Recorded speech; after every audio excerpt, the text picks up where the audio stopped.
It's December 17th, 2007. A 19-year-old named Johannes plucks up the courage to share his desire to become a better artist. On a forum he has long lurked on and admired the work of others. He states his plan is to work on the fundamentals, and will be grateful for feedback.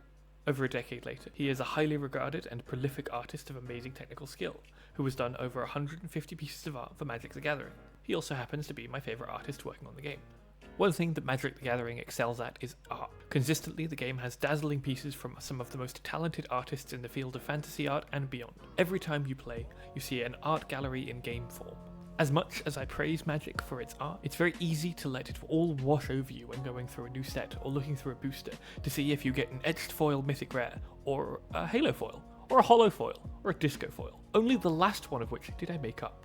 There's one artist whose work always stood out to me, however, and that is Johannes Voss. Something about his art style always grabs my attention, and whenever I get caught examining card art, I check the credit and more often than not, there he is. What is it about the art that I find so captivating? What makes his work stand out amongst the incredible pieces found within any given Magic the Gathering set? First, let's look at what Voss's characters aren't doing. Standing around. An article from TCG Player, written by Linda Burnside, suggests that much of Magic the Gathering's character art is done from a front-on perspective. Characters face us, the viewer, at eye level. Well, that's a snooze fest from a composition perspective. Once you spot this trend, it's hard to unsee. This is by no means a knock against any piece, it's an easy way to connect with an audience. Voss, however, often mixes it up. His subjects are connected to what is outside the frame. They look to the heavens, encaptured by cosmic visions, looking to other characters within the art. Characters are connected to people within the art, and not necessarily us, the viewer. When Voss does place a character's gaze on us, it's to tell a story. Henzi Toolbox Torre brings us close to share secret plans with us. We're in the back of a club somewhere, ready to do a job with this devilish gangster. The woman depicted in Imperious Oligarch looks disapproving. She knows she will live on long after us, a line of Ravnica's most powerful elite who will one day take her place as an immortal ghost. Maria Thorn of the Glade shushes us as she gets ready to strike.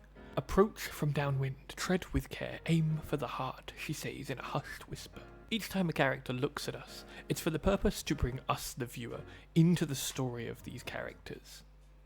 To set a clear time and place, a snapshot of events to take place. I have a question for you. If you were to depict an angel, how would you do it? Maybe like this? Well, what about like this? Wait, what if we just... Yeah, that looks good. A cinematic approach to the card frame means that character action remains dynamic. Voss has a healthy number of angels in his portfolio. For this exact reason, his ability to capture a sense of power, spectacle, and movement. Sorin's Vengeance by Johannes Voss and his longtime collaborator, Jahannes Voss, adds a tremendous sense of power to the strike, as well as being able to cram more into the frame.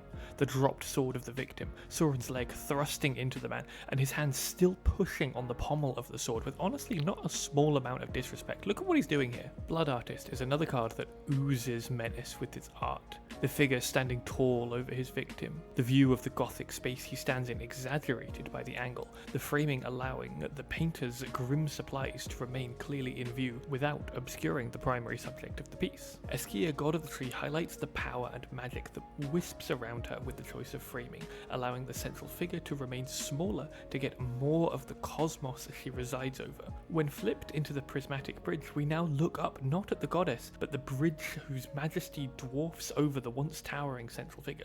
Finally, and a personal favourite of all the artwork found on Magic cards by the subject of today's video, is Gift of Orzhova, the full breadth of the wingspan, able to fill the frame, highlighting its beauty as we see the spires of Ravnica fall below the follower of the church as they get ready to take flight.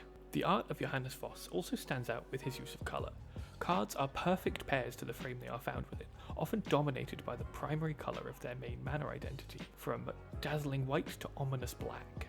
Cards such as Catalogue and Blind Zealot are made up of little variation in colour, helping them embody their colour identity through their art. My favourite example of this is the cycle of shrines from Return to Kamigawa, the menacing tension of Goshintai of Hidden Cruelty, you see it from a distance hoping not to attract its attention, or the pure majesty of Goshintai of Shared Purpose. Both are utterly dominated by their primary colour of mana. Not all art is purely coloured by its mana identity. The flowers of Miarath of Fawn of the Glade adds a more visual interest to the frame without undermining its colour identity. In using contrasting colours, this accents and highlights the main colour of the composition. The apple red of Dwynwen Glintleaf Dean's fletchings makes the green of the background and subject's outfit stand out while adding visual points of interest and bringing attention to the subject's bow, hinting at this character having the reach mechanic. Voss's compositions often help link back to the mechanics on the card. Like with Dwynwen, notice the elves in the background here, as the card buffs other elves, while the white light streaming through the clearing, alluding to the life game commonly found within White Mana, even though the card itself is green. Goro Goro and Sutaru diving into battle mirrors their payoff ability for attacking all out, while we see Sutaru in the act of summoning a dragon. And hey, look, that's what the card does. If a creature Voss illustrates has haste, they're ready to attack. If they have first strike, they're prominently displaying their arms. Another one of my favourite pieces by Voss is Galea, Kindler of Hope, who highlights the mirroring of mechanics and art perfectly. The artwork for Galea has her standing atop a cliff face, a split of white light bursting through a layer of grey clouds that sit above a jagged, fractured landscape. Blooming flowers sprout up around her feet as she looks off into the middle distance off frame to something that we are unable to see. Her gauntlet rests upon the handle of a sword embedded into the ground. The artwork accomplishes 3 main things. First off, it reinforces and highlights the presence of Galea's colour identity. Secondly, it reinforces how Galea works mechanically. And finally, it is used to portray character. Galea has green, white and blue as her colour identity. All 3 colours are prominent within the artwork itself. Galea stands atop a green field, a vast, rocky, untamed landscape. Her armour incorporates a tree motif, sporting a 3-leaf insignia on her helmet and shoulder. The handle of her sword is subtly asymmetrical, like winding wood, and the pommel ending in a sprouting leaf. The further away we move from Galea's face, the less defined the work. As such, her feet are very loose in style. This blends Galea into the grass she stands in, as though she is emerging or being engulfed by it. The backdrop of the work has a white crack of light bursting through the clouds, practically illuminating Galea's connection to divinity, being that the heavens themselves are opening in the direction she looks. On the character herself, pops of bright white light can be found on her armour and of course her hair, contrasting her dark grey skin tone and the dark grey clouds. Galea's armour is tinged subtly with blue. The cloak that she wears is a vibrant display of it. We also see a smattering of blue flowers mixed in with the grass under her feet. Every one of the colours that defines Galea becomes present in the artwork. Galea's main playstyle revolves around having a single creature who is buffed with equipment and auras. The artwork prominently displays the equipment, clad head to toe in plate mail, a sword at her side, a helmet under her arm. The helmet being adorned with antlers is another nice way to tie her back to her D&D class, as Oath of the Ancient Paladins are described as often doing just that. Finally, this artwork does the most important thing, expresses character. Galea is not an existing character within D&D lore. She was created specifically for Magic the Gathering and will likely only ever appear on this card. Artwork is one of the primary ways that Magic uses to portray character. The only other way that characterization happens is flavor text, but Galea doesn't have room in her text box to accommodate this. As for side stories and extra writing, well, there's a tiny bit of information on the back of the box, but that just tells us that she's a paladin, basically.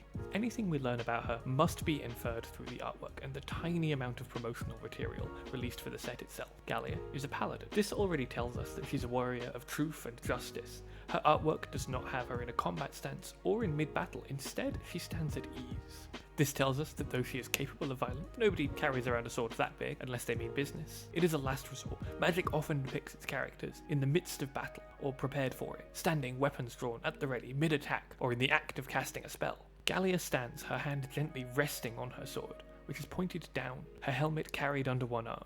She is calm, not combative.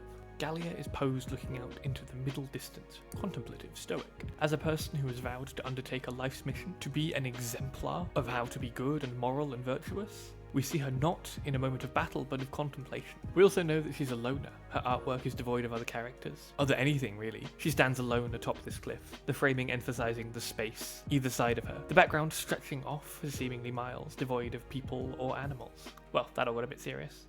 Look at this fat squirrel! One thing I love about Voss is the comedy found within his art. You can see a little of this with Galea, not to be confused with Galea. Galea and Galea are completely different cards. The expression of joy on Galea's face contrasting with the poor person squeezed under their arm, fruit flung to the side. Hey, look, watermelon! You can also see some of this humour in Havoc Festival, the tiny imp blowing fire on a person, a Rakdos cultist drop-kicking a guy through a window and sending him flying. There's a real playfulness with the piece here. A sense of joy you can also see in Esquia, god of the tree, who expresses joy in every inch of its frame. If you want the really whimsical stuff though, though, you need to look just outside of Magic. Voss has a large number of tokens.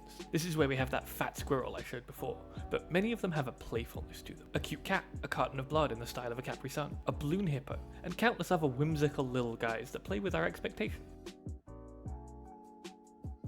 There's clearly an eye for comedy that makes me think it's a shame that Voss hasn't gotten to do more comedic art. One of my favourites of this is Voss's disguise token, a monster hiding behind a mask that isn't fooling anybody. An anime-inspired style that Voss clearly has a love for. Lots of references and mirrorings to classic anime and Gundam can be seen within the tokens he has made. Not all of Voss's tokens are whimsical. This zombie and spirit are haunting, placing you in the view of a monstrous apparition charges towards you and an out-of-frame victim respectively. Voss's Monarch token opens up into a stunning full-frame piece. A man offers up a sword to a woman holding a glass of wine. Fire burns in a sconce, close by, blown aside by the wind. The details of this painting are beautiful. This piece, titled Spark, also captures such a foreboding atmosphere. Looking up at a woman smoking a cigarette, a doll hanging by the neck from an extractor van in the ceiling. The piece places you in the frame, looking up at the imposing figure, not dissimilar to the composition of Blood Artist. Outside of Magic, I see art that continues the trend of vivid contrasting colours, a playfulness, and a use of outside-the-box of perspectives to portray a scene. Finding Voss's other artwork is amazing. To see his clear love of anime battle scenes all come together while seeing him progress as an artist, along with a few compositions he would later build on in Magic the Gathering. He even draws a lot of angels when not working for Magic. Johannes Voss's work, I think, is best embodied in the secret lair he did for Wizards of the Coast. It's a set of cards that tell a story through art and poetry. Two lovers find each other and do everything they can to spend as much time with their significant other. The cards are full of colour and joy. Look at Voss so excited to see it ship on Reddit. Oh look, watermelon! Voss himself has a Patreon that he ships out his amazing tokens to you each month. Obviously have amazing art, and they are extremely useful in-game, being clearly readable as the tokens they are, and not confused as cards. The construction themselves is very robust, being made of thick plastic, and a really beautiful sparkly texture. Links found below, and I highly recommend you go check it out and show him some support. Thank you, Johannes Voss, and for what it's worth, I think that all the work that you did at the age of 19 paid off. Oh, and thanks everyone for watching. See ya!